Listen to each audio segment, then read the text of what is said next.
আসসালামু আলাইকুম ওরহমতুল্লাহ। পবিত্র কোরআন ও সহি দ্বীনি শিক্ষা নিয়ে আর নয় চিন্তা। আল কোরআন একাডেমি জেএসআর আছে আপনার পাশে।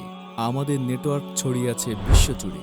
আমরা শেখাই নুরানি কায়দা, আমপারা, নাজেরা, হিফজ, তাজবিদ, তাফসির, ইসলামিক স্ট্র্যাটেজি, জরুরি দোয়া হাদিস ও নামাজের প্রশিক্ষণ।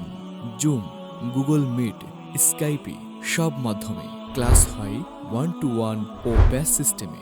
শ্রেণী, বয়স, পেশা নির্বিশেষে নারী পুরুষ সকলেই নিজের সুবিধামতো সময়ে ক্লাস করতে পারবেন। পাঠদান করে প্রশিক্ষণপ্রাপ্ত। أعوذ بالله من الشيطان الرجيم তরুণ, হাফেজ, কারি, মুফতি, আলেম ও আলেমা শিক্ষক মণ্ডলী। بسم الله الرحمن الرحيم তাই দেরি না করে আজই যোগাযোগ করুন আল কোরআন একাডেমি জেএসআর। বিস্তারিত জানতে নিচের স্ক্রিনে দেওয়া হোয়াটসঅ্যাপ নম্বরে যোগাযোগ করুন।